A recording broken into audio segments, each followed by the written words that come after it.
começar o nosso seminário, eu vou pedir para a Bianca começar, né, dar o início. A Bianca é mestre Bianca, ela é psicóloga, doutoranda em psicologia pela UNB e mestre em psicologia pela Universidade Federal de Minas Gerais. Psicóloga e bacharel em psicologia pela Universidade Federal de Juiz de Fora, possui ênfase em psicologia positiva, com curso à distância concluído pela Universidade de Pensilvânia, nos Estados Unidos. É coordenadora do setor educacional da ONG União Planetária, em Brasília, e secretária executiva do Movimento da Pedagogia das Virtudes, também no Distrito Federal. Então, agora eu vou passar a palavra para ela dar início ao nosso seminário. Para começar, eu separei aqui um pensamento, a temática, né? Pedagogia das Virtudes na prática docente. Eu separei um pensamento de Nelson Mandela, que é o seguinte: ninguém nasce odiando outra pessoa, pela cor de sua pele, por sua origem, ou ainda por sua religião. Para odiar, as pessoas precisam aprender. E se podem aprender a odiar, podem também aprender a amar. Essa fala, ela talvez seja até um pouco clichê e muito conhecida, quando se fala talvez de ensinar virtudes. Mas eu trouxe ela aqui porque eu acho que talvez a gente ainda não tenha compreendido de fato a profundidade que é dizer que as pessoas podem ser ensinadas a amar. Quando a gente diz as pessoas podem ser ensinadas a amar e, portanto, ensinadas em suas virtudes, abre-se um leque enorme para a sociedade, nos relacionamentos humanos, que eu acho que são subaproveitados. Eu queria iniciar com essa reflexão, depois a gente vai ainda fechar esse raciocínio. Eu vou fazer a minha fala a partir de 3 perguntas. Quando a gente fala a pedagogia das virtudes na prática docente, a primeira pergunta que vem é: o que é pedagogia das virtudes? A segunda pergunta é: e o que a escola tem a ver com isso? E a terceira pergunta: tá, entendi o que é, entendi o que a escola tem a ver, mas como a gente vai fazer? Então, eu vou passar por esses 3 momentos na minha fala. O logo do movimento Pedagogia das Virtudes, que eu expliquei um pouco aqui agora o que é esse movimento, e nos leva para a nossa primeira pergunta. O que é pedagogia das virtudes? Pedagogia, eu não vou explicar. Vocês estão cansados de saber o que é pedagogia. Então, eu vou focar nessa parte aqui, virtudes. O que são virtudes? Primeiro, virtudes é um interesse antigo da sociedade. Nós não, enquanto movimento Pedagogia das Virtudes, nós não achamos que estamos reinventando a roda. A gente tem consciência de que essa roda foi inventada há muito tempo.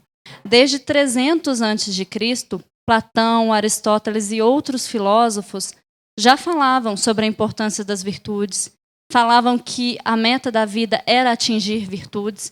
Então, na verdade, é um interesse antigo e você tem registro de expressão do que é virtude em quase todas as civilizações existentes. Você tem algum direcionamento sobre o que é certo, o que é errado, o que é bom, o que é ruim, o que faz bem, o que não faz bem.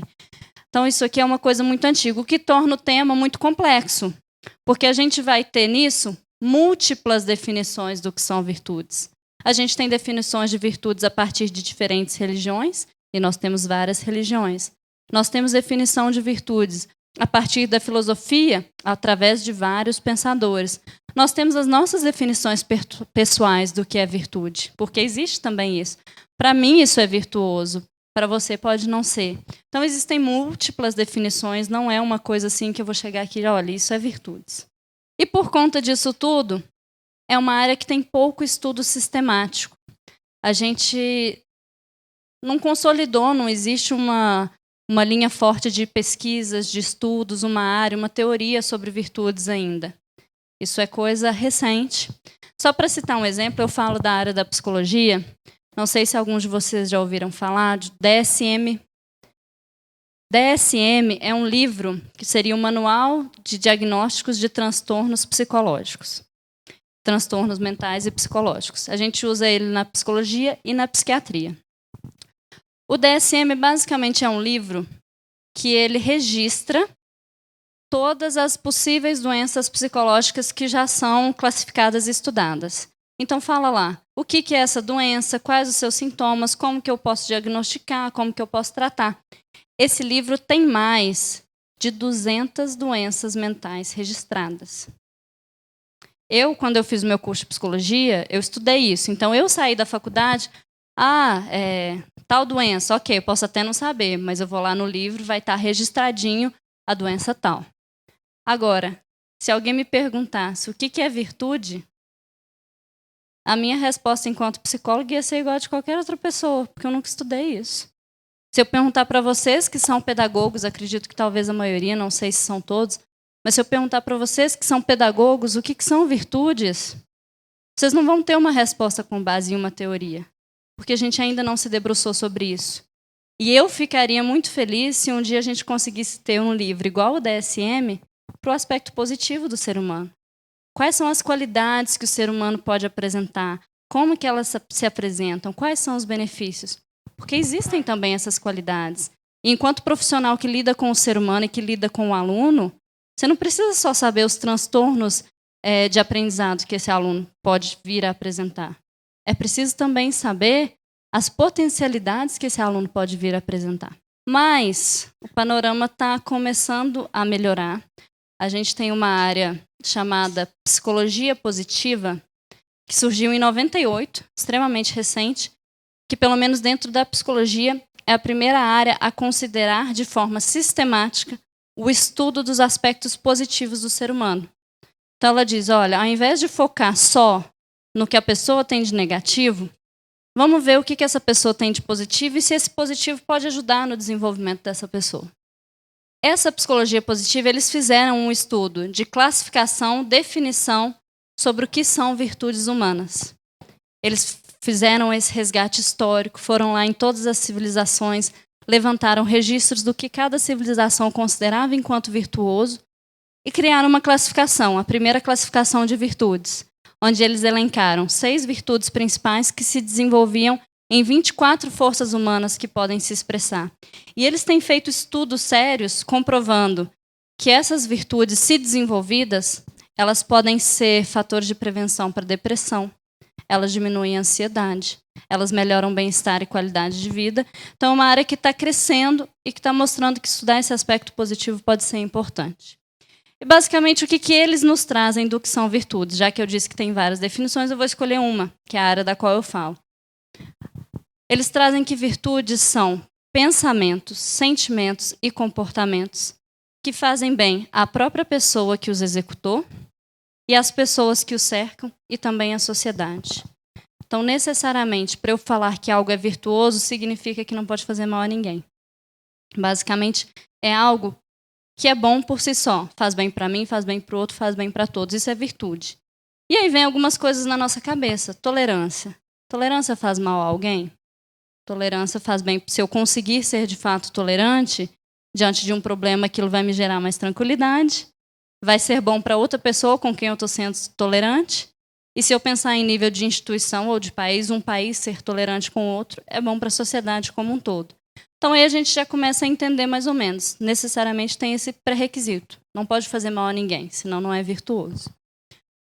Uma outra coisa importante que eles trazem é que as virtudes são ações voluntárias. Eu escolho ser ou não ser. Não é uma coisa que eu já nasço sendo. Isso é um exemplo muito fácil.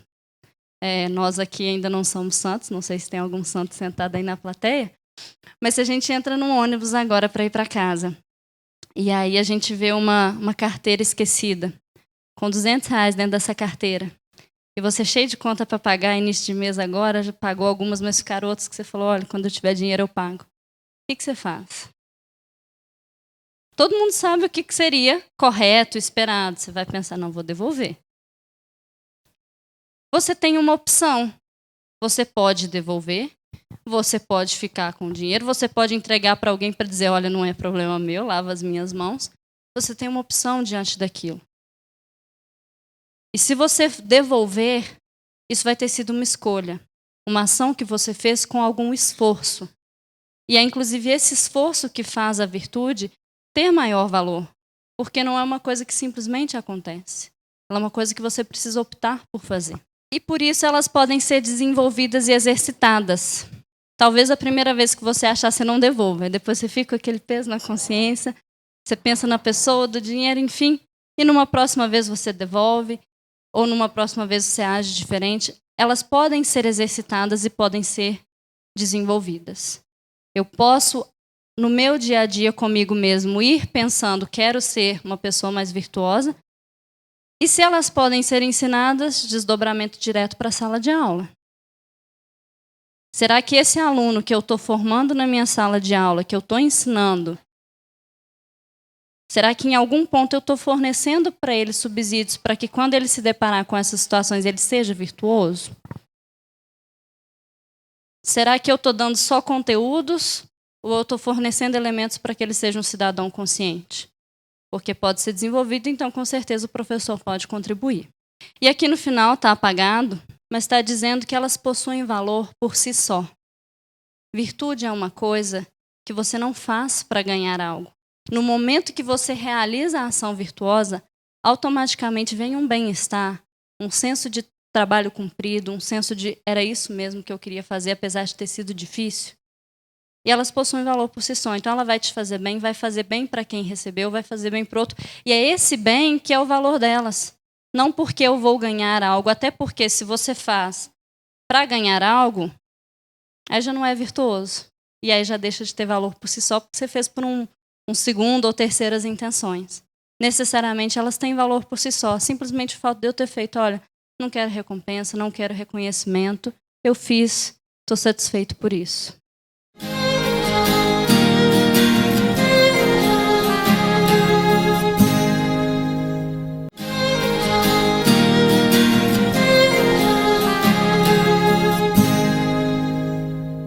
E tendo entendido o que são virtudes, minimamente, com essas contribuições, claro que como é uma área complexa, também não pretendo aqui definir é isso, mas tendo trazido essas contribuições, fica mais claro entender o que é pedagogia das virtudes.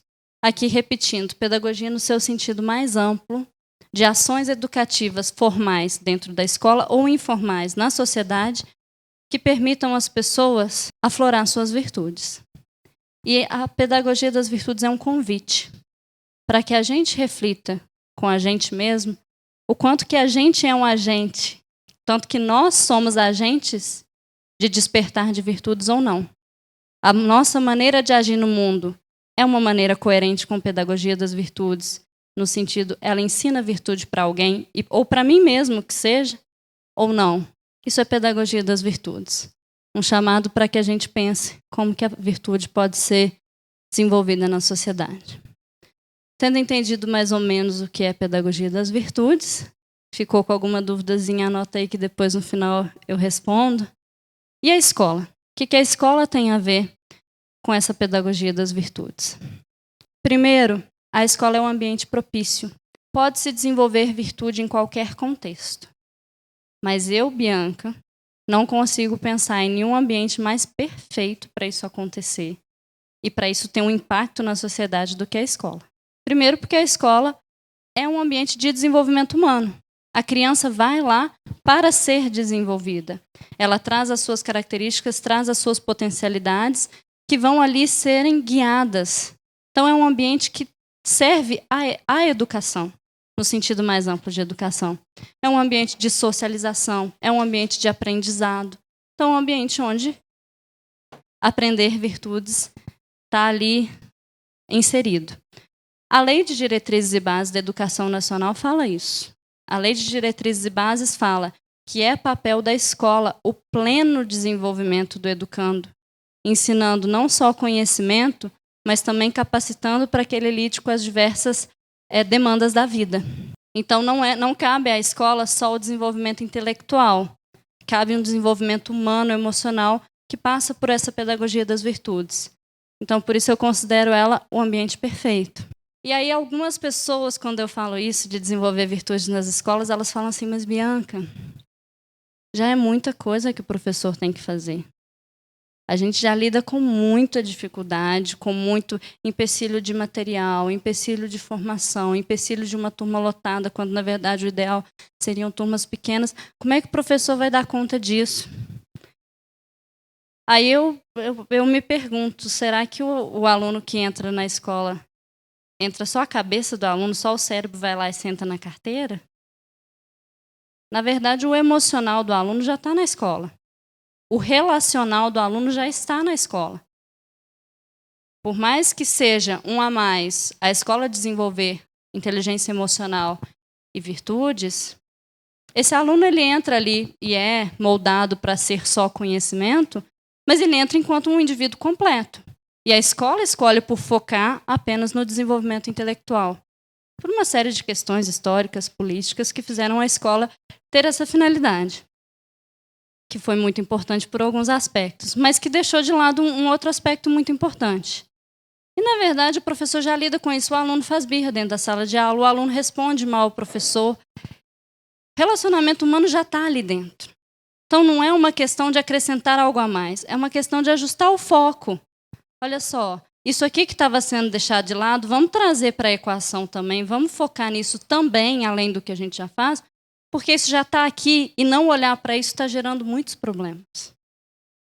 E, na verdade, com base até nas pesquisas da psicologia positiva, que mostram a importância do desenvolvimento das virtudes, quando você foca no aspecto emocional e no aspecto das forças humanas, nas potencialidades do seu aluno, você minimiza muitos problemas que existiriam no contexto da sala de aula. Então, na verdade, vem para ajudar e não para ser um peso a mais.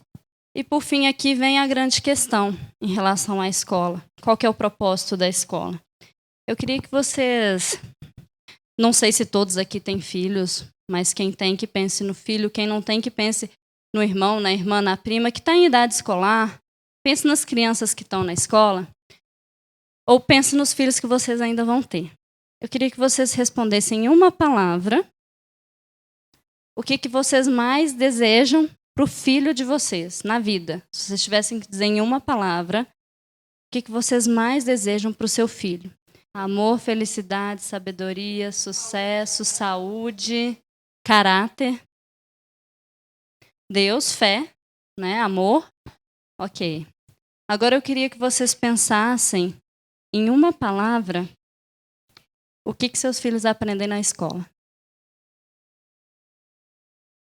Eu não vou pedir para falar alto, que eu acho que vocês já entenderam o propósito da coisa, mas eles aprendem conhecimento, eles aprendem a passar no vestibular, eles aprendem matemática, português, física.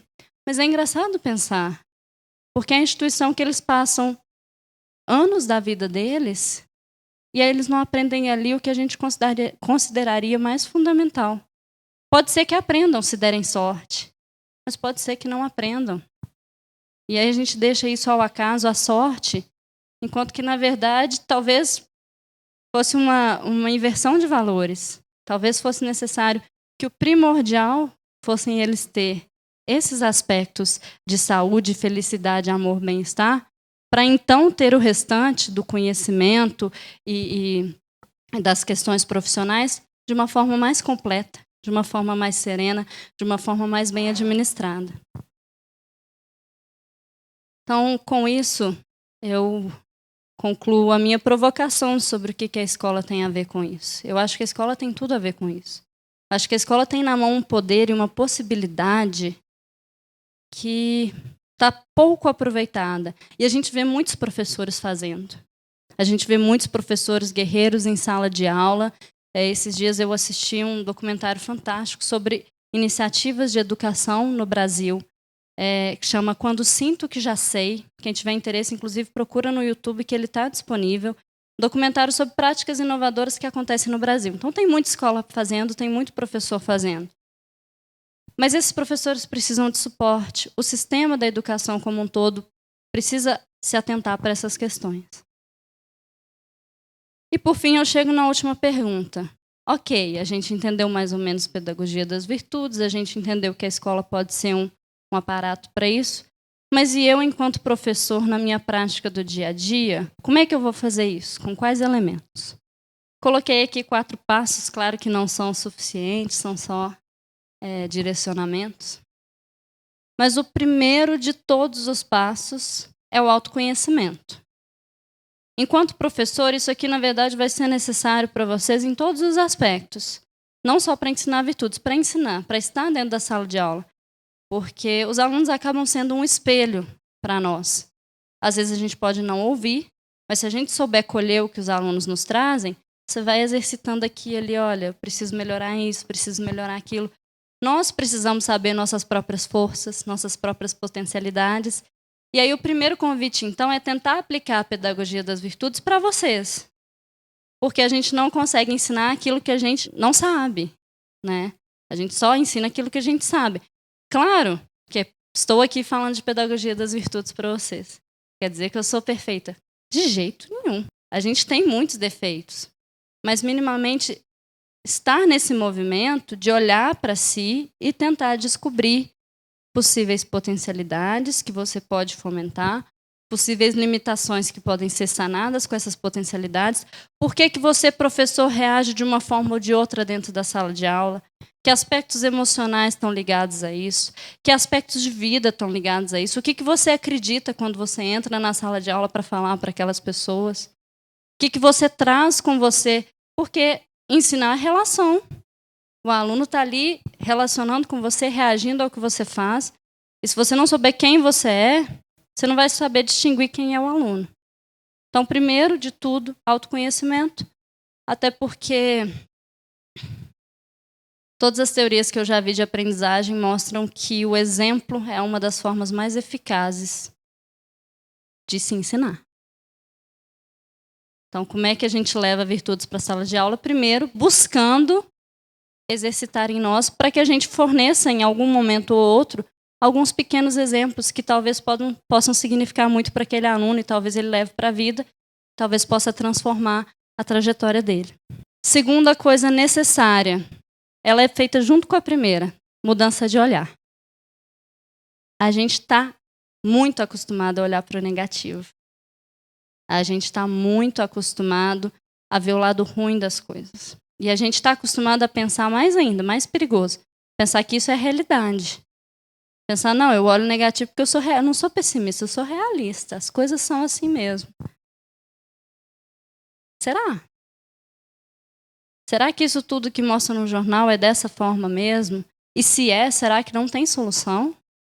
Será que a gente não pode fazer de uma forma diferente? Então é um exercício, tentar olhar para as coisas positivas que você tem na sua vida. Olhar para as coisas positivas que você tem na sua sociedade, que você tem na sua família, que você tem na sua comunidade.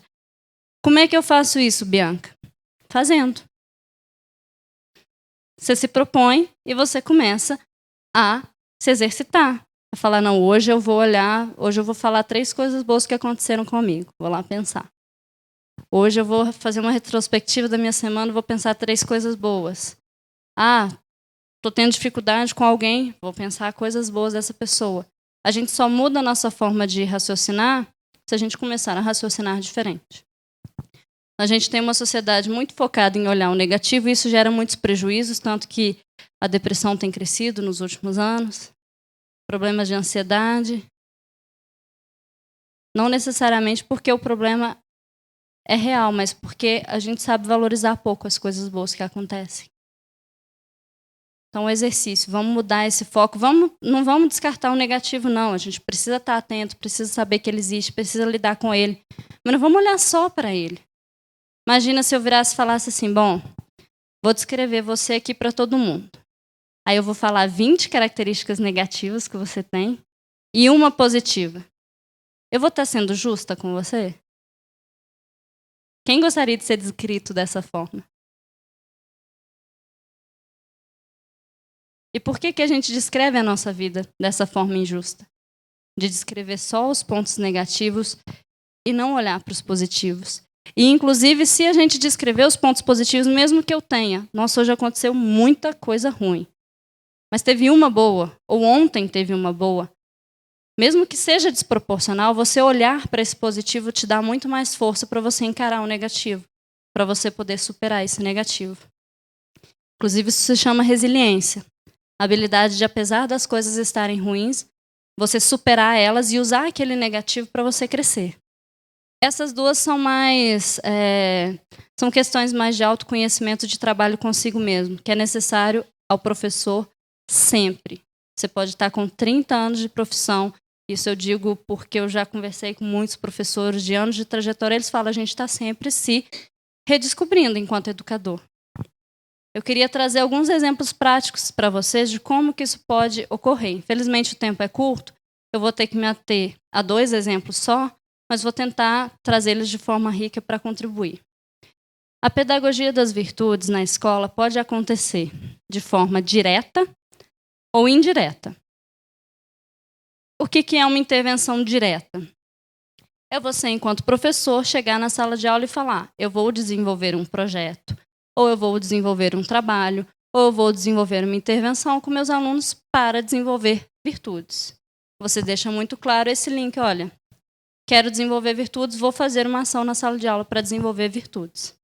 Por exemplo, cito aqui um programa de promoção do autoconceito que eu desenvolvi no primeiro ano, numa turma de primeiro ano de ensino fundamental. Isso eu fiz numa escola pública lá de Juiz de Fora, Minas Gerais. E eram alunos, assim, aquela turma, o primeiro ano da escola era o último ano deles. Depois eles iam para uma escola maior. E a gente via os alunos com muito medo de ir para essa outra escola. O que vai acontecer? Eu sou o maior dessa escola, no próximo ano eu vou ser o menor. E a professora trouxe a demanda de trabalhar com eles essa autoestima, como eles se veem, como eles se enxergavam, para tentar fortalecer eles para o que eles iriam encarar no ano seguinte, que é toda essa mudança de escola. E a gente então fez, olha, queremos desenvolver autoconceito. Primeiro, definir, quero desenvolver essa virtude, quero desenvolver essa força. E aí fui estudar o que existe sobre autoconceito, o que existe sobre autoestima, quais programas existem, e me deparei com muitos livros com muita coisa escrita sobre como desenvolver autoconceito em sala de aula. Mas claro que eu não podia fazer uma intervenção copiada do livro, tinha que ser aplicada para aqueles alunos. Então peguei mais ou menos o que tinha nos livros, observei a turma e vamos fazer diferente. Apliquei em parceria com a professora, então ela ficava comigo em todas as intervenções. E a gente fez 10 encontros de 50 minutos cada.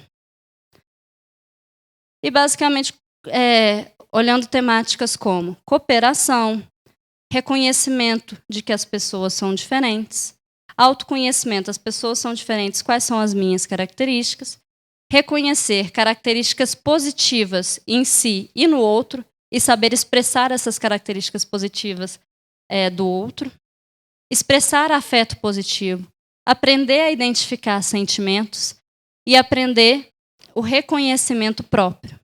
Então, a gente fez 10 encontros, passando por essas temáticas, que foram todas identificadas nesses livros, nesses autores que propunham o que faz um autoconceito positivo. E isso tudo foi feito como? Com materiais e recursos ludopedagógicos já tradicionais de se usar na escola. Desenhos, histórias infantis, imagens para colorir, recortes, etc. Não foi nada de outro mundo, tudo que a escola já tinha, vamos remodelar aqui ali. Qual que é a grande diferença do que de uma intervenção tradicional? É o foco. Como eu disse, é só ajustar o foco. É porque eu não queria que os meninos saíssem colorindo simplesmente para desenvolver a psicomotricidade. Mas que, além de desenvolver a psicomotricidade, eles também colorissem para passar a se enxergar e enxergar o outro. E aí eu trouxe o exemplo de um desses encontros, não sei se está dando para ver, mas é uma folha de A4, que tem 9 desenhos. Aí aqui vem: corajoso como um leão, rápido como um cavalo, amigo como um cachorro, inteligente como uma coruja, alegre como o sol, bonito como um gato, forte como uma formiga, carinhoso como um urso e paciente como uma tartaruga.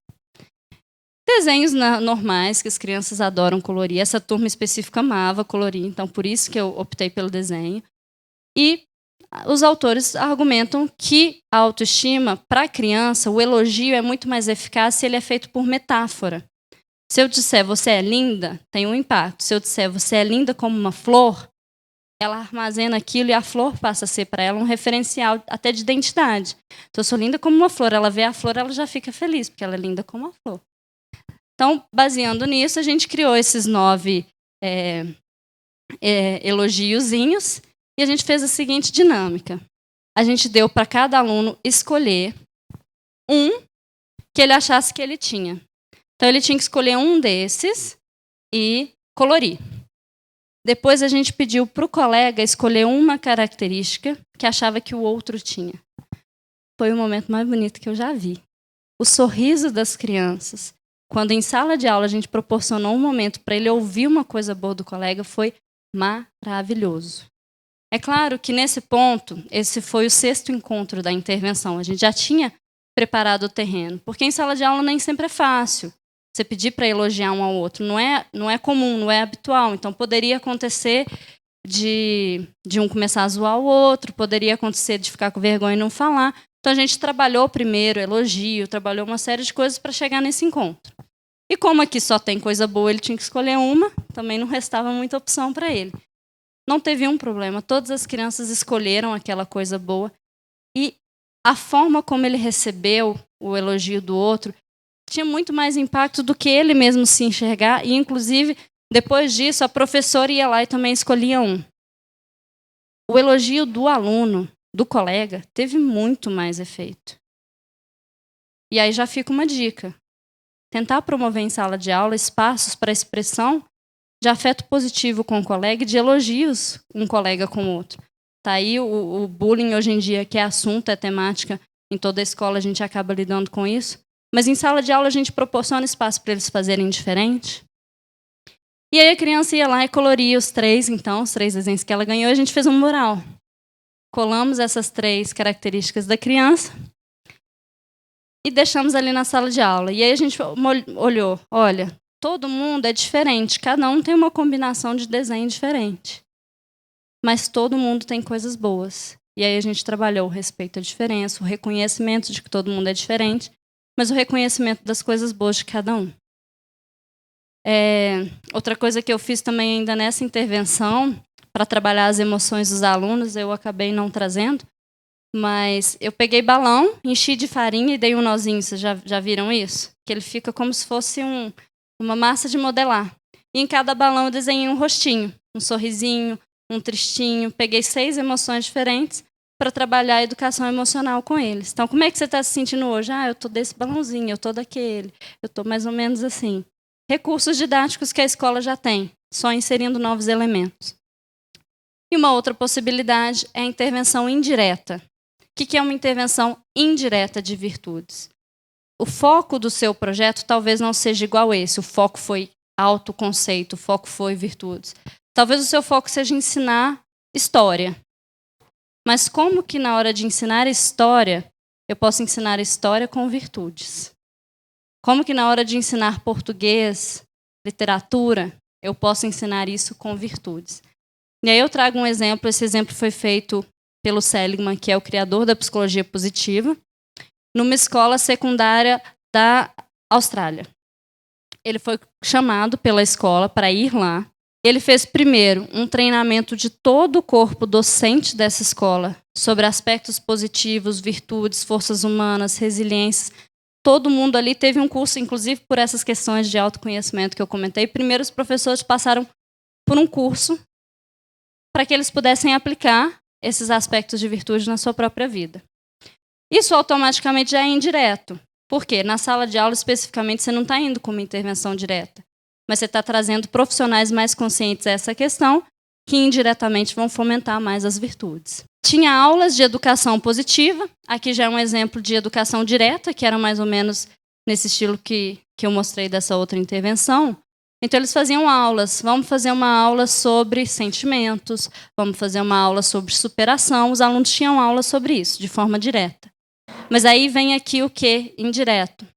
Eles incorporavam a educação positiva nos cursos acadêmicos. Então, quando um professor ia ensinar geografia, ele era treinado a olhar os aspectos de forças que por exemplo, diferenças entre países. Ele não estudava só diferenças geográficas, diferenças climáticas, diferenças econômicas. Ele estudava também diferenças de virtudes que cada povo tinha, consciência das forças de cada população. Quando o professor de literatura ia trazer um livro para os alunos discutirem, ele não só falava da história, ele elencava quais foram as forças de cada personagem. Quando esse personagem usou essa força na história, e será que essa força foi fundamental para o desfecho da história? Então, dentro das próprias disciplinas, eles traziam o conceito das virtudes. Eles traziam a ideia de virtudes ali arraigada. Então, vamos estudar matemática. Mas vamos estudar matemática colocando para colaborar com o colega. Vamos estudar matemática pensando nos desdobramentos que a matemática pode ter para a comunidade do aluno, de uma forma virtuosa. E com isso chegava-se na vivência da educação positiva. Quando você faz o caminho tanto direto quanto indireto, o que essa escola fazia era viver virtudes 24 horas por dia. Porque nas próprias relações a virtude estava presente. E para concluir, eu disse o que a escola tem a ver com isso, trouxe um pouquinho de possibilidades.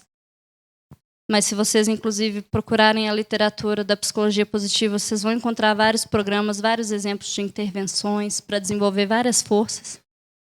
Mas agora eu volto na frase de Mandela. Eu volto no que ele nos disse para que a gente fique com esse pensamento, com base em tudo que a gente viu de que a escola pode sim ensinar virtudes, para que a gente entenda a frase dele de uma forma diferente. Ninguém nasce odiando outra pessoa pela cor da sua pele, por sua origem ou ainda por sua religião.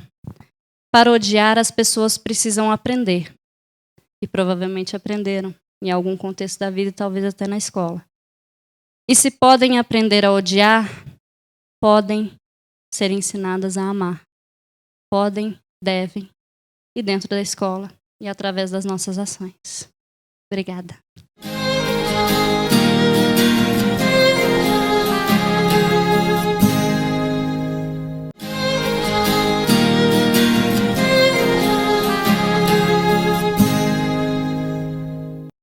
Dando continuidade, vou passar a palavra para a professora Raquel Ottoni.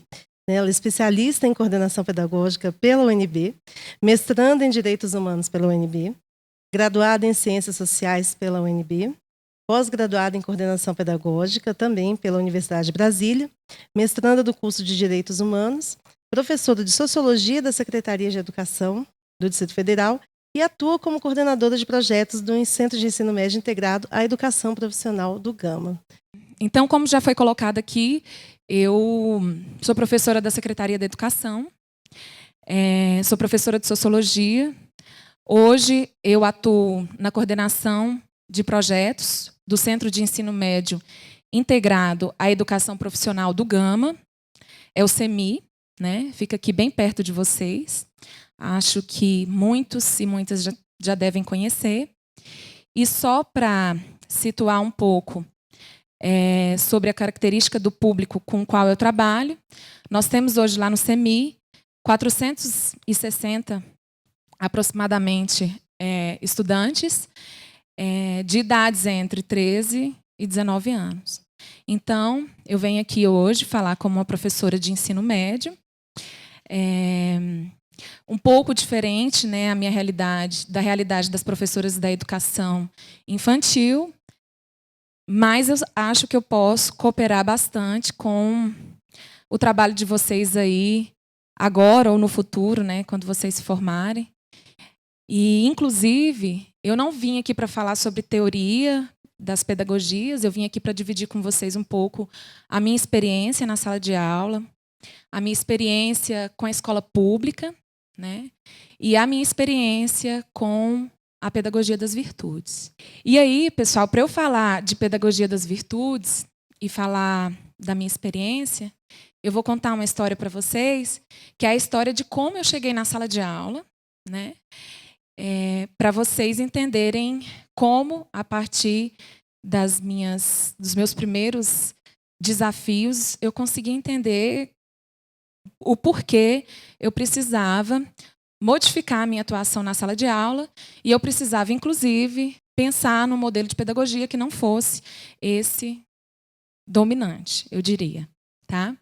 Então, eu sou nova na Secretaria da Educação, eu cheguei em 2011 na rede, cheguei como a maioria dos professores e professoras que chegam na rede, ou seja, cheio de expectativas, cheios de certezas, mas sem saber nada da realidade de uma sala de aula, né?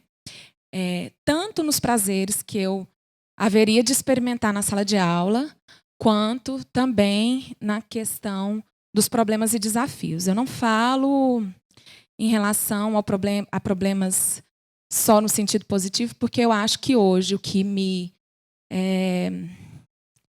descreve enquanto professora é o sentido positivo mesmo da atuação de professora na sala de aula. Embora, né, a gente tenha aí todos os dias que enfrentar uma luta muito grande. Então eu vim carregada, né, desse estereótipo de professora autoritária, professora que vai para a sala de aula transmitir conteúdo, disciplinar. Vim carregada também de uma característica opressora da educação, já que nós somos formados de uma forma geral por uma educação opressora, não é só na educação formal, na educação também dentro da família, né, e nas nossas relações cotidianas a gente perpassa por essa disputa entre opressor e oprimido o tempo todo. E eu, claro, quando cheguei na sala de aula, né, tinha isso como experiência e como teoria, né, conceito. Por mais que eu tivesse várias vezes na universidade discutido sobre práticas diferentes de pedagogia, é na prática mesmo e na experiência que eu fui ver o quanto eu estava alienada e fui preparada para reproduzir um sistema de violência, de silenciamento aos jovens, né? Então, eu tenho que dizer isso, inclusive, porque para mim é muito significativo. Eu sofri bastante, né, no sentido de quebrar um pouco a cara. E aí foi graças aos meus alunos e alunas que um dia eu mudei, né? Foi um último horário da manhã eu não me lembro o dia da semana, mas era uma turma de 3º ano. E eu tinha preparado uma aula linda, né? Cheia de conceitos sociológicos, uma aula em que eu falava bastante, explicava um tanto de coisas. Nossa, eu estava apaixonada pela minha aula. Aí eu cheguei lá e os meus alunos estavam totalmente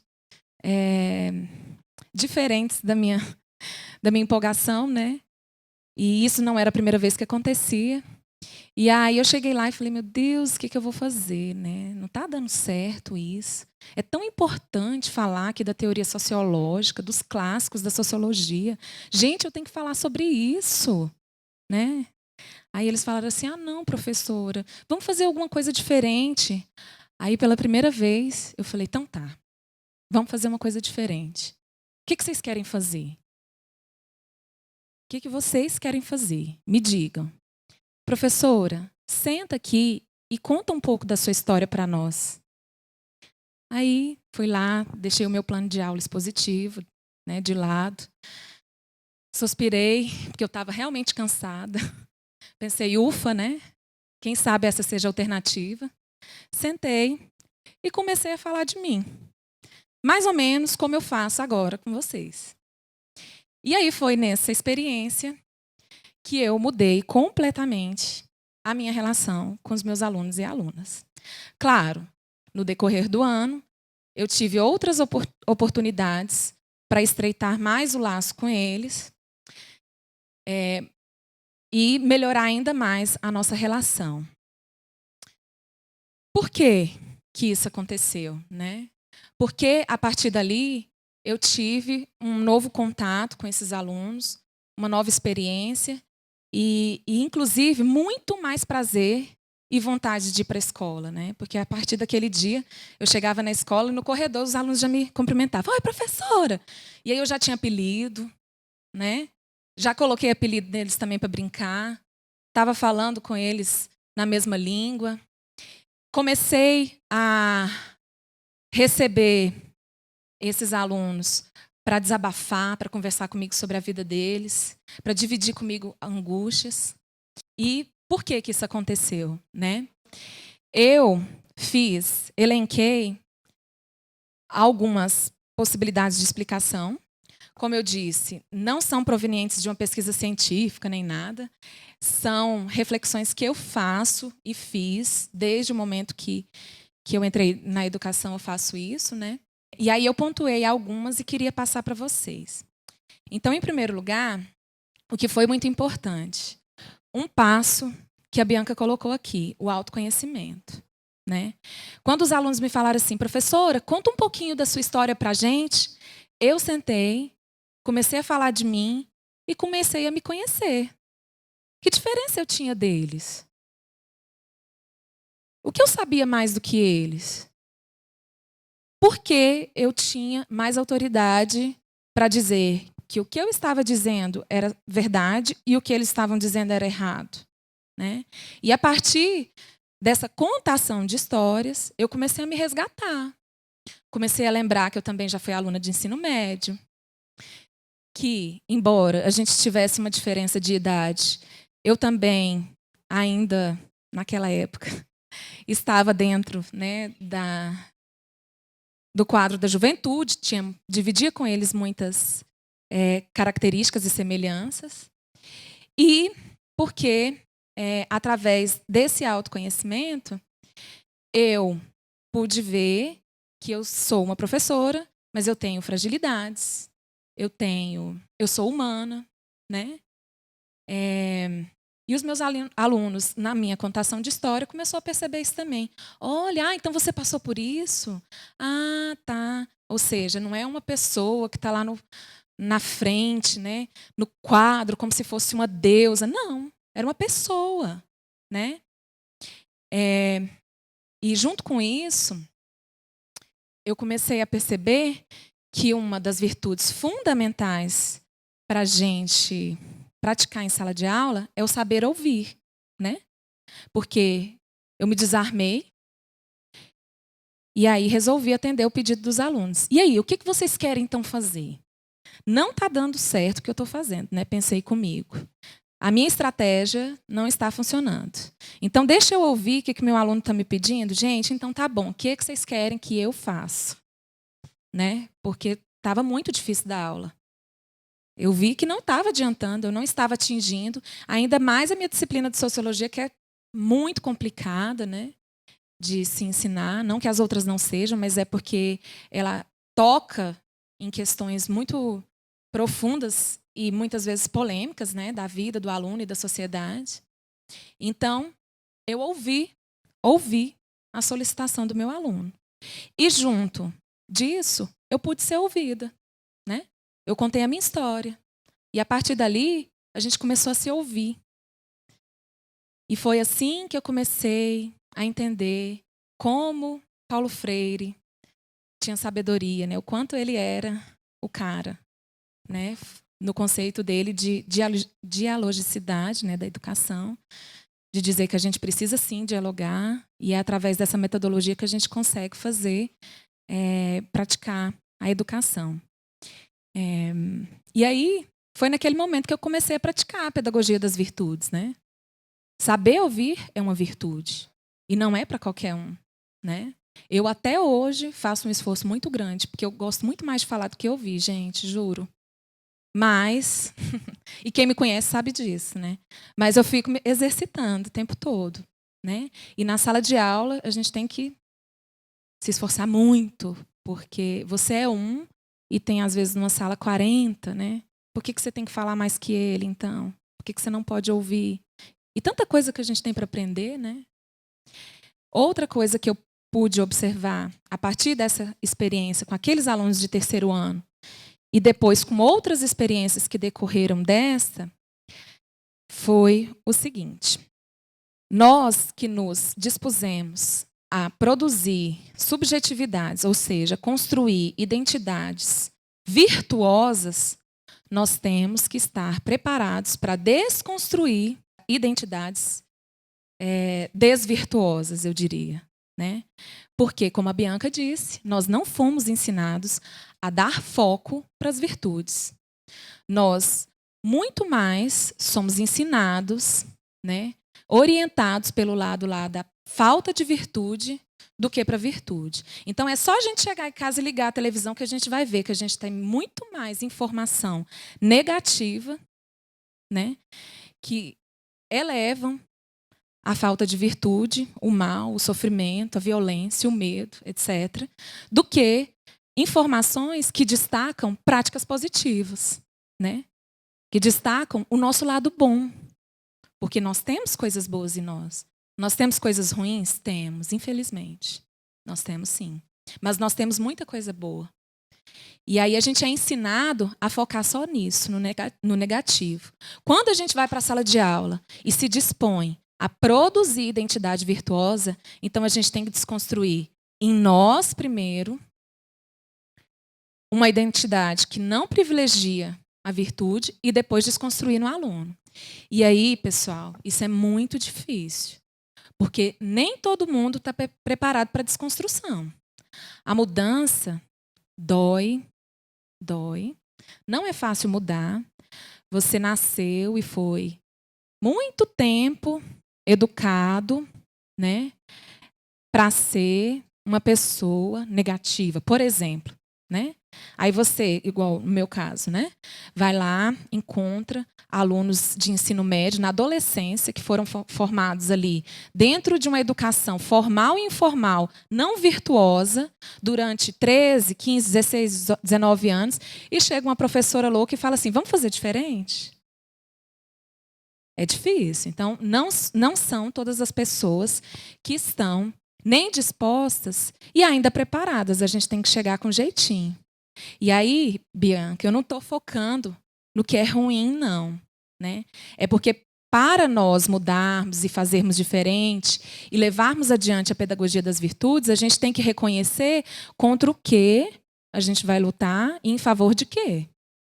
Né? E aí, isso faz muito parte da minha fala hoje, do que eu identifico na escola como desafio para efetivar a prática da pedagogia das virtudes. Né? E aí é o seguinte, como eu disse para vocês, nem todos estão dispostos a mudar, porque existe uma resistência, né, muito grande à mudança, e por vários motivos. Todo mundo é diferente. Todo mundo entende o mundo e as coisas de uma forma diferente. Então, a gente vai encontrar um bocado de professores e professoras, pais, mães, família, né, alunos e alunas, que foram para a escola e vão demandar de nós uma educação que não é pautada na virtude. E muitas vezes a gente vai para a sala de aula cheia de amor, doido para abraçar os meninos, né? Aí eles falam assim: nossa, professora, tem tanta coisa importante para a senhora falar que vai cair no PAS. Né? Tanta coisa importante que vai cair no Enem. E você lá, meu Deus do céu, como que eu faço eles entenderem? Né? Mas você tem que fazer entender.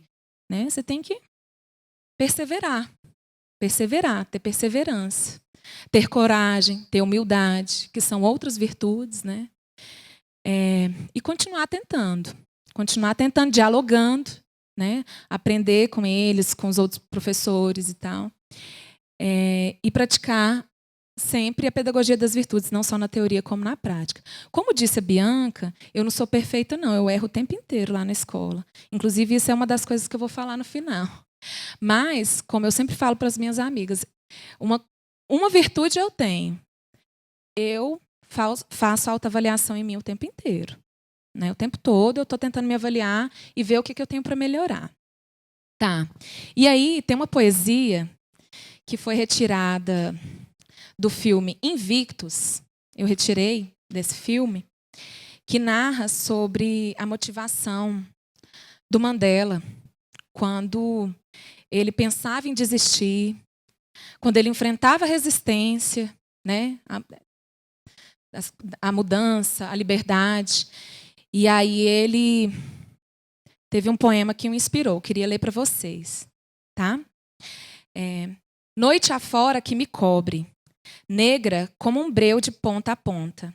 Eu agradeço a quem forem os deuses, por minha alma incansável, nas cruéis garras da circunstância. Eu não fiz cara feia ou sequer gritei. Sob as pauladas da sorte, minha cabeça está sangrenta, mas não rebaixada. Além deste lugar de raiva e de lágrimas, é iminente o horror da escuridão. E ainda o avançar dos anos encontra e me encontrará sem medo. Não importa o quão estreito seja o portão, o quão carregado com castigos esteja o pergaminho. Eu sou o mestre de meu destino. eu sou o capitão de minha alma. Ou seja, a gente vai encontrar dificuldades, né, na prática da pedagogia das virtudes. Mas o fim é certo, né? Como diz sempre uma amiga minha, a luz é maior do que a escuridão, né? É só você pegar uma sala fechada, com as luzes todas apagadas, e acender só um feixinho de luz e ver a diferença que faz. Então, a gente tem que perseverar e entender que o caminho é longo, mas ele é muito gratificante, embora, como eu já disse, muito sofrido. E aí, outra coisa que eu pude perceber de pedagogia das virtudes lá na nossa escola, naquele momento, né, que me favoreceu muito na proximidade dos alunos, é que o Centro de Ensino Médio Integrado, e aí eu coloco isso para vocês fazerem uma reflexão sobre a estrutura e a condição das nossas escolas hoje, para receber a pedagogia das virtudes, né? Porque, como disse a Bianca, a pedagogia das virtudes trata de uma educação que é abrangente, mas como eu estou falando da escola, então eu vou me focar mais nela, né? Quer dizer, falo do lugar da escola, vou focar nela. A nossa escola, os alunos ficam lá em período integral. E aí a nossa proximidade com eles, o nosso contato com eles era muito mais forte, né? Era possível, era mais... a gente conseguia estar mais perto dos nossos alunos, né? Acompanhar o dia a dia deles. Eles ficam lá 10 horas. Ficam mais conosco do que com a família, né? Então, isso foi um ponto positivo. Outro ponto positivo é que, em comparação às outras escolas, por exemplo, do Distrito Federal, o CEMI tem uma quantidade muito pequena de alunos, né? Nós temos lá hoje 460 alunos no total, que ficam o dia inteiro. Tem escolas que têm, né, nem a metade disso durante um turno. Então, também facilitava muito.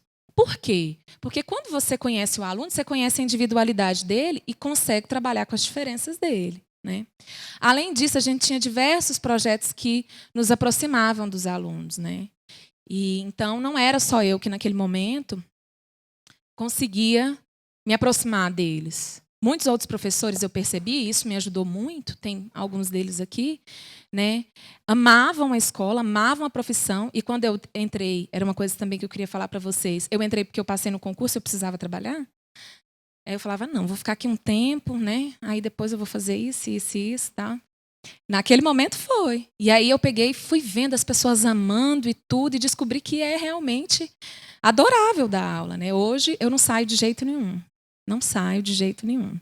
Então, a gente tem essas características que nos favoreciam naquele momento no CEMI, e eu coloco aqui porque eu acho que com vocês, principalmente, sendo a maioria alunos de pedagogia, precisam pensar, inclusive, nessa reestruturação da escola, inclusive da escola pública, para nos ajudar, né, na prática e na efetivação da pedagogia das virtudes.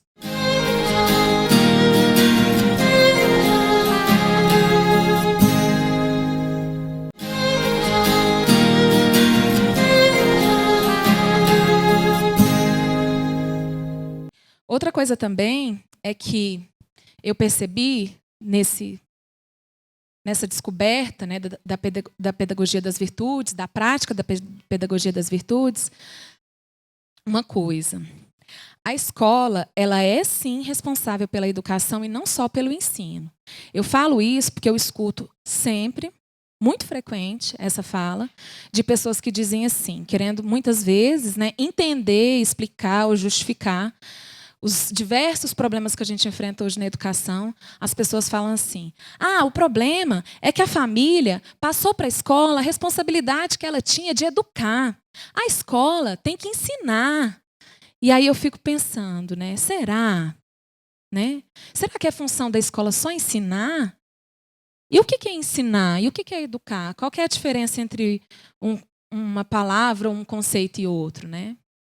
E aí eu fico refletindo o seguinte, a família, pessoal, é mais uma das vítimas da nossa sociedade, de um sistema que prende a gente muito mais tempo num trabalho, né, longe, que submete a gente aqui, como muita gente experimentou hoje para estar aqui, submete a gente a horas e horas e horas do trajeto de casa ao trabalho, do trabalho para casa, né? De um sistema que nos pressiona muito para consumir, então a gente tem que trabalhar cada vez mais para consumir. A família de criança e de adolescente muito mais, porque a cabeça deles cada vez mais está sendo contaminada pelo consumo, né? E quem é mãe ou pai, né, ou responsável familiar de adolescente e criança sabe o que eu estou dizendo. A dificuldade que a gente tem hoje de atender às necessidades do consumo. Então a família ela é vítima de um sistema muito cruel, né? Eu elenquei aqui alguns fatores, né, que sacrificam essa família, impedem a família de educar na prática das virtudes, só para vocês terem uma ideia da forma como eu entendo. Não que a família seja responsável pela educação das virtudes, ela é também, mas infelizmente é isso que a gente tem aí. Né? A gente não vai mudar só na reclamação, na culpabilidade. É muito melhor a gente criar estratégias para convidar a família para participar da escola, da educação, né?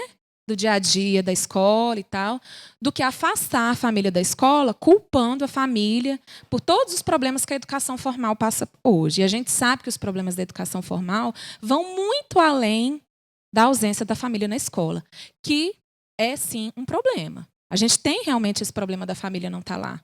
Mas, como eu disse, é o problema. A gente tem que lidar com ele. Criar estratégias para mudar. Não só de culpar, tananã, tananã. Outra coisa também, que eu vim percebendo também nessa prática e no ideal de efetivar a pedagogia das virtudes, é o seguinte. A ciência, ela afastou a religião, né, da produção do conhecimento.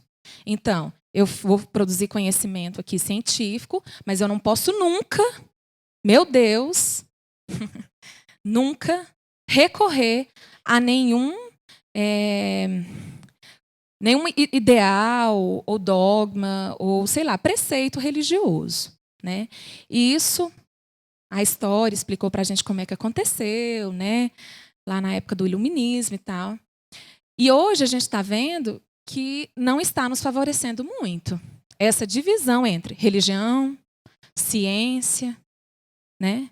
Filosofia, senso comum. Não é assim que a gente vive. A gente vive numa complexidade, numa integralidade. E como a Bianca disse, não vai uma cabeça para a escola. Vai um coração, vai um espírito, vai uma alma, vai uma força interior de vida sagrada e misteriosa. Querendo ou não, a gente crendo ou não, a gente respira por um motivo que a gente nem conhece. Né? Então é sagrado, é misterioso. A gente tem que considerar isso. A gente tem que considerar a espiritualidade, né, dentro da sala de aula. No sentido da gente reconhecer que nós não existimos só em função das sinapses aqui cerebrais. Aí, eu não estou dizendo que a gente vai lá para dentro da escola falar da religião X, Y, Z. Não é isso. Né? Nem tratar de um dogma religioso. Aliás, isso é muito perigoso. E eu sou totalmente a favor do Estado laico. Eu estou dizendo que ficou restrito à religião o tratamento dessas virtudes que a Bianca colocou aqui, e a ciência simplesmente se abdicou dessa responsabilidade. Aí você vai ensinar alguma coisa, você vai produzir um conhecimento antiético, né? Desrespeitoso, violento. Por quê? Infelizmente, os avanços tecnológicos, por exemplo, que aconteceram no último século, aconteceram principalmente nas 2 grandes guerras mundiais. O conhecimento, então, serviu muito à violência, à opressão, à destruição da sociedade, não só à melhoria dela. Né? Isso não estou dizendo só de tecnologia, mas as próprias ciências sociais e humanas servem o tempo todo a teorias de opressão, preconceito, discriminação, segregação, né? E ao invés de nos ajudar a viver melhor, de ajudar os filhos de vocês a atingirem esse ideal de vocês, que vocês citaram aí, vão colaborar para uma autodestruição nossa. Né?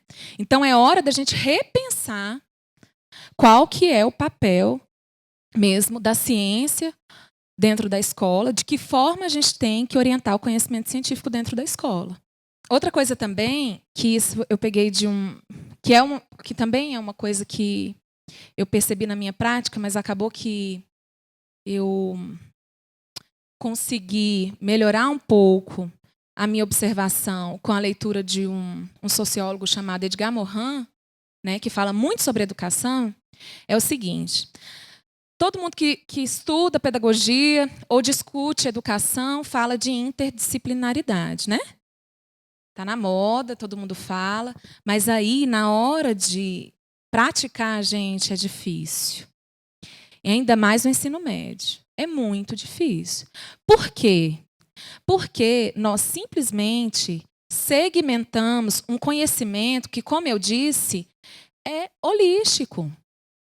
Para que serve? Vamos voltar lá à ciência. Para que a ciência surgiu, né? Para explicar questões do mundo, de nós mesmos, que nós não conseguimos explicar, né? E solucionar problemas. Só que aí a gente foi lá na ciência e dividiu em várias disciplinas a ciência. Aí tem as ciências exatas, as ciências humanas, as ciências biológicas e assim por diante. Só que a ciência vai nos explicar, se ela vai nos explicar e vai explicar o mundo não é segmentado em disciplinas. O mundo é holístico, é totalizante, é complexo, né? Eu não estou dizendo que a gente tem que desfazer o que está aí, mas a gente entender que é muito complicado eu entrar na minha sala de aula e achar que eu vou falar só de sociologia. Não tem como, né? Não tem como. Aliás, com a cabeça desse jovem que eu tenho hoje lá na minha sala de aula, né, que é muito mais interdisciplinar do que a minha, do que a escola, eu não vou atender nunca a demanda dele, né? Eu posso não conseguir nunca a praticar o ensino-aprendizagem com esse jovem. Por quê? Porque ele viu na televisão que tem, sei lá, a física ajudou, entendeu? Ele sempre vai trazer uma coisa para você que você fala, meu Deus, né? Eu vim aqui só para falar de sociologia, minha aula foi toda, né? Não, peraí, não é isso que eu quero falar hoje não, gente. Não, vocês estão atrapalhando, não é isso. Então a gente tem que estar disposto também a desmistificar. E aí o Edgar Morin ele fala o seguinte, que nós precisamos abandonar esse pensamento que separa e abraçar um novo pensamento que distingue, mas também une. Porque quando a gente se une, a gente tem que entender que nós somos diferentes, né? A gente não é igual. Outra pontuação que eu faço é a seguinte: se a gente vai falar de virtudes e vai praticar as virtudes, eu, como mestrando em Direitos Humanos, e sempre também com a atuação dentro dos direitos humanos, eu não acredito que a gente consiga fazer dentro da escola, ou praticar a pedagogia das virtudes dentro da escola, sem tratar dos direitos humanos. Não tem, para o meu ponto de vista, como a gente falar de solidariedade, respeito, paz, amor, né? E tantas outras virtudes, se a gente não reconhecer que muitos direitos são negados a negros e negras, às mulheres, aos homossexuais e assim por diante. A gente não pode negar que hoje, dentro da escola, os nossos piores e maiores conflitos estão, inclusive, passando pela questão dos direitos humanos. É claro que, se eu só falar de pedagogia das virtudes, no sentido do respeito, eu vou conseguir lidar tanto com os direitos humanos quanto todos os outros problemas, né, que podem ter na nossa sociedade. Mas eu gosto de reafirmar a questão dos direitos humanos, porque, para mim, hoje, é o tema principal. Se a gente perceber, por exemplo, as principais polêmicas e as principais violências e ofensas, né, que perpassaram as últimas eleições, a gente vê o quanto é importante a gente não só discutir virtudes, mas discutir também direitos humanos. A gente não pode negar que nós temos hoje uma escola racista, homofóbica, machista, né? De novo, não quero focar na questão negativa, mas se a gente não identificar com o que a gente tem que trabalhar, vai ficar difícil a gente efetuar as virtudes.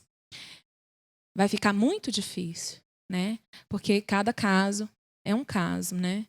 Então, nós temos tentado, por exemplo, na nossa escola, e estão aqui algumas das minhas colegas, a enfrentar muitos problemas que esse ano pipocaram de racismo e todos os outros.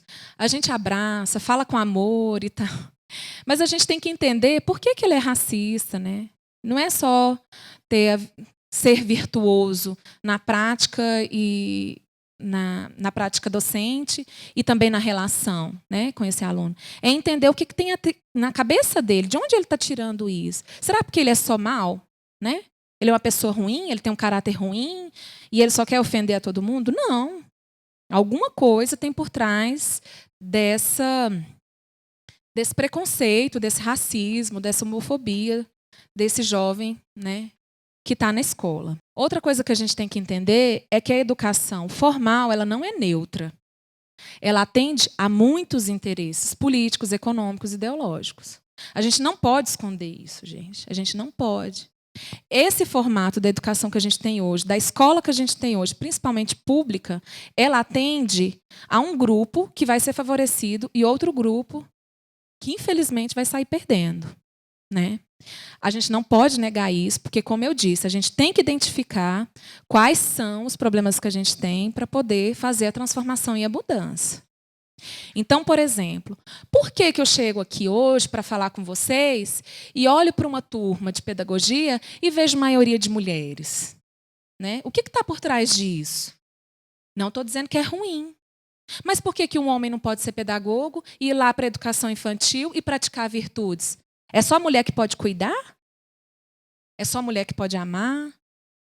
Né? É só a mulher que pode estimular a paz, a solidariedade? Vai ser difícil para a gente se isso sobrar só para nós, viu? A responsabilidade é muito grande. Então, são questionamentos que a gente tem que fazer. Outra coisa, eu vejo isso na minha escola. Quando, por exemplo, a gente inaugura um projeto de consciência negra, e eu olho para a sala de professores e olho lá para a sala da limpeza e vejo uma diferença de cor imensa entre as pessoas que trabalham ali. Por quê? Né? E isso eu não estou dizendo que o professor é melhor, não é isso. Eu estou dizendo que se eu já tenho duas profissões ali na escola que têm, de certa forma, hierarquias diferentes, poderes econômicos e sociais diferentes, que já determinam raça e etnia, como é que fica, então, essa pessoa que trabalha na limpeza e um juiz, um médico, né, um senador, um deputado? Está nas nossas mãos. Infelizmente, está nas nossas mãos, porque é a nossa escola que vai reproduzir ou não essa permanência da mulher no curso de pedagogia e não os homens, do negro na limpeza. Né? Não estou, de maneira alguma, desonrando esse trabalho. Eu, inclusive, acho muito digno, mas eu acredito que essas pessoas elas têm que ter a oportunidade de escolher entre esse serviço de limpeza e entre outros. Né? Mas, infelizmente, muitas vão para ali porque foi o que sobrou. Ela não conseguiu estudar. Tananã, tananã, tananã. Na escola, a gente vive esses conflitos, eles são gritantes e a gente precisa reconhecê-los para lutar contra eles. Tá? E aí, eu vou falar também da questão da sexualidade, né? Da diferença da autoidentificação desses alunos e como que a gente vai tratar com eles deles e como que a gente vai reproduzir ou transformar também esse tratamento da sexualidade que tem sido cada vez mais de oprimir, de apontar, do que, né, de dialogar, de compreender e aceitar. Aí é o seguinte, eu vou terminar a minha fala, né, voltando àquilo que eu falei para vocês, da questão do erro, né? Eu erro muito. Meus colegas erram muito. Porque isso é educar. Nós não temos em nossas mãos a receita pronta. Educar é uma prática muito difícil. E todos os dias, eu reflito sobre como eu posso fazer diferente para ser uma melhor professora, uma melhor educadora, né? Para os meus colegas, para os meus alunos. Então, nós que somos educadores, vocês, muitos que serão, vocês vão experimentar essa angústia constante da expectativa do erro. Quem é mãe e pai também sente isso, né? Todo mundo fala isso, né? Sempre eu olho para trás e vejo que eu errei tanto, podia ter feito tanta coisa diferente. Mas a gente não sabe mesmo, né? A gente está lidando com a coisa mais complexa, linda, maravilhosa e difícil desse mundo, que é o ser humano, né? Então, errar, infelizmente, vai fazer parte da nossa prática educativa. Mas ter a humildade, a virtude da humildade de reconhecer que errou e tentar mudar, ter coragem para mudar, é fundamental. E aí eu vou encerrar com outro depoimento, que foi um dos últimos diálogos que eu tive com meu pai. Aí ele falou para mim assim um dia: Theo, que era o meu apelido, né? Eu errei muito com vocês. E eu ainda erro muito com o Heitor e o Miguel, que são os netos dele e os meus sobrinhos, né? Quando eu estou com os meninos, eu erro o tempo inteiro. Mas eu queria, né, te dizer, e queria registrar aqui uma coisa que eu sempre fiz para você perpetuar isso, para você permanecer com isso. Eu errei muito, mas eu nunca deixei de dizer que eu amava vocês. O quanto eu amava. Por quê? Porque o amor, ele vence tudo, né? Ele cura as mágoas. Ele faz a gente entender o erro. Talvez ele não apague. E nem precisa apagar. Nem é bom apagar. Mas a gente entende, né? E, sobretudo, ele costura as brechas que ficou, né? Então, eu termino com essa fala. Eu amo a minha profissão. Sei que eu sou uma pessoa que erra muito, mas eu só permaneço tentando acertar por causa do meu amor pela minha profissão, por causa do meu amor pelos meus alunos, por causa do meu amor pela vida e do meu amor por mim mesma. E isso é uma coisa que é muito virtuosa, isso eu reconheço, porque diante de tanta coisa que a gente enfrenta na educação, diante de tanta coisa que a gente vê nesse mundo, amar, né? E entender que o amor vai vencer tudo, né? É muito difícil, mas é ainda o que pode nos salvar. Eu amei estar com vocês também, muito obrigada. E até breve, trabalhando juntos.